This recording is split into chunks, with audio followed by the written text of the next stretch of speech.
नमस्कार मित्रों, आज मैं आपको बताऊंगा स्वस्तिक मैक का एनर्जी मीटर, जिसका प्रोग्रामिंग कैसे होता है, उसका कनेक्शन कैसे होता है, वो सारा कुछ ये वीडियो में मैं आपको समझाऊंगा आज। तो ये आप देख रहे हो स्वस्तिक मैक EM96 मॉडल नंबर है एनर्जी मीटर, जिसमें आपको दो पैरामीटर मिल जाएंगे, KWH 6 डिजिट में और KW 4 डिजिट में। तो आपका टोटल KWH और रनिंग KW, ये दोनों आपको एक ही मॉडल के अंदर मिल जाएंगे।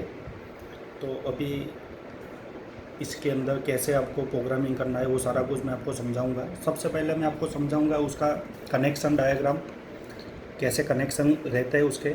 1 नंबर 2 नंबर लाइन न्यूट्रल है। उसके बाद आपका आ जाएगा 7 8 और 9 नंबर RYB फेज, जो वोल्टेज आपको देना है, और 10 नंबर है न्यूट्रल। उसके बाद तीनों फेज़ के एम्पियर के लिए आपको सीटी लगेगी। जो आर फेज़ की सीटी है वो 11 नंबर 12 नंबर S1 S2 में लगेगा। Y phase 14 number 15 number S1 S2 और बी फेज़ आपका लगेगा 17 नंबर 18 नंबर S1 S2 में। तो बहुत ही सिंपल सा वायरिंग डायग्राम है, आप देख रहे हो। पूरा स्टिकर में क्लियर ही मेंशन भी किया हुआ है आपको। उसके अंदर आपको KWH की भी रेंज मेंशन की हुई है कि आपको 0 से 9,999 तक KWH की रेंज मिल जाएगी, और 6 डिजिट में आपका KWH की पूरी रेंज मिल जाएगी। और ये मॉडल आपका है 3 फेज़ 4 वायर और 3 फेज़ 3 वायर दोनों में आपका वर्क करता है। तो अभी सबसे पहले मैं चालू करके आपको समझाऊंगा। आप देख रहे हो तीनों फेज़ का इंडिकेशन दिया हुआ है RYB। ऊपर वाली डिस्प्ले आप देख रहे हो KW, नीचे वाले में KWH। तो अभी इसको मैं चालू करेंगे अपने।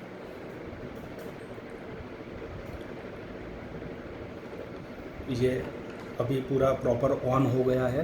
तो अभी उसका प्रोग्रामिंग कैसे करना है, अभी कुछ भी कनेक्शन मैंने वोल्टेज का कुछ भी दिया नहीं है, तो आपका जो वैल्यू है वो चेंज नहीं हो जाएगी, चेंज नहीं हो पाएगी। KW की वैल्यू 0 ही रहेगी, क्योंकि अभी कुछ भी वोल्टेज का इनपुट और एम्पियर का इनपुट हम लोगों ने दिया नहीं है। तो उसका मेन चीज़ तो ये होता है कि प्रोग्रामिंग कैसे करते हैं। तो सबसे पहले S वाला जो बटन है उसको दबा के रखोगे तो PASS पासवर्ड आएगा। उसके बाद अप वाले बटन से आपको 25 नंबर पासवर्ड डालना है। स्वस्तिक के सारे इंस्ट्रूमेंट के अंदर जो पासवर्ड है वो 25 नंबर रहता है। 25 नंबर के बाद S वाला बटन एक बार प्रेस करोगे तो यहाँ पे आपका 3 फेज़ 3 वायर और 3 फेज़ 4 वायर का सिलेक्शन है। बाय डिफ़ॉल्ट आपका 3 फेज़ 4 वायर रहता है। यहाँ पे CT-R, यहाँ पे आपको जो एम्पियर की जो सीटी आपने लगाई हुई है उसकी वैल्यू डालनी है। तो यहाँ पे आपकी जो सीटी की वैल्यू है वो फुल रेंज में आपको मिल जाएगी। 9,999 की पूरी रेंज है। बाय डिफ़ॉल्ट 5 एम्पियर रहता है। सपोज़ कि आपके पास 50/5 की सीटी है, तो यहाँ पे आपको डायरेक्टली 5 डाल देने का है CT-R के अंदर।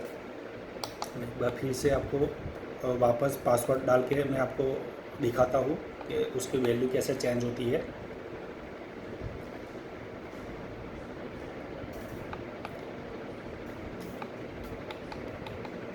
तो यहाँ पे सपोज़ के 50/5 की सीटी है, तो यहाँ पे आपको डायरेक्टली 50 एम्पियर 50 की वैल्यू डाल देनी है आपको। अगर 200/5 की सीटी है तो 200 डालना है, 500/5 की सीटी है तो 500 डालना है, और 1000/5 की सीटी है तो आपको यहाँ पे डायरेक्ट सीटी की वैल्यू जो होती है 1000 डाल देना है। तो अभी मैंने 50 डाल दिया, सेट बटन प्रेस करूँगा। PT-P ये जो पैरामीटर है वो आपका PT यानी कि वोल्टेज ट्रांसफार्मर, उसका P यानी प्राइमरी वोल्टेज ट्रांसमीटर का प्राइमरी जो वैल्यू है वो यहाँ पे डलेगा।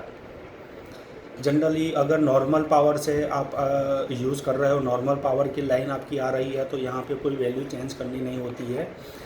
कई बार ऐसा होता है कि लोड ज़्यादा होता है और मेन लाइन जो आपके ट्रांसफार्मर से ही डायरेक्ट जो लाइन आ रही है, तो वहाँ पे वोल्टेज काफ़ी ज़्यादा होता है। 11 kV की लाइन होती है, तो वहाँ पे आपको वोल्टेज का ट्रांसफरी और प्राइमरी, सेकेंडरी और प्राइमरी दोनों का वोल्टेज का वैल्यू आपको डालना पड़ता है। उसके बाद ये है स्क्रोलिंग है, जो आपका RYB फेज़ है उसका स्क्रोलिंग जो आपको करना है, तो यहाँ से आपको वो ऑटो मोड और मैनुअल मोड का ऑप्शन मिल जाता है। उसका टाइमिंग आ जाता है। ये स्लेव आईडी है, अगर मोड बस यूज़ कर रहे हो आप तो यहाँ पे मोडबस की जो स्टेशन नंबर स्लेव आईडी होता है, स्टेशन आईडी होता है, वो यहाँ पे डालना होता है। ये बॉड रेट आ जाएगा। यहाँ पे पैरिटी आ जाएगी आपकी, इवन, ओड और नन, ये तीनों पैरिटी आपको सिलेक्शन मिलेगी। यहाँ पे आपको फैक्टरी रीसेट करना है। अगर आपको कोई भी पैरामीटर गलत लगा हुआ है या तो फिर कुछ मिस बिहेवियर कर रहा है, तो यहाँ से आप पूरा फैक्टरी रीसेट कर सकते हो। जैसे कि ये सेट बटन, यहाँ पे नो की जगह मैंने यस कर दिया और सेट बटन प्रेस, एंटर का बटन प्रेस कर दिया, तो ये पूरा आपका फैक्टरी रीसेट हो जाएगा। कई बार ऐसा होता है कि KWS की वैल्यू भी आपको रीसेट करनी है, तो आपको उसके लिए भी पासवर्ड में जाना है। उसके लिए जो पासवर्ड है वो 11 नंबर है।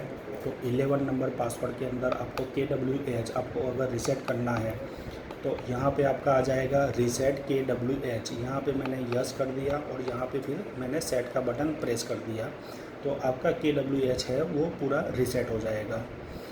तो बहुत ही कम इसके अंदर प्रोग्रामिंग दिया हुआ है, बहुत ही इजी अंडरस्टैंड है। जनरली आपको सिर्फ एक ही पैरामीटर ज़्यादातर यूज़ करना होता है, वो जो आप सिटी यूज़ कर रहे हो वो सिटी की वैल्यू आपको सिर्फ डालनी होती है। बाकी सारे जो पैरामीटर है वो बाय डिफ़ॉल्ट कंपनी से ही सेट होते आते हैं, तो आपको ज़्यादा कोई भी पैरामीटर इसके अंदर डालने की ज़रूरत नहीं होती है। साथ में मैनुअल भी आता है, तो मैनुअल के अंदर भी काफ़ी डीपली समझाया हुआ है सारा कुछ।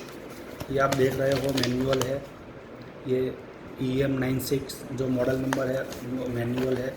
यहाँ पे भी आपको कनेक्शन डायग्राम दिखाया हुआ है, जो सेम आपके जो टेम्परेचर कंट्रोलर के जो पीछे कनेक्शन डायग्राम है वो सेम रहेंगे।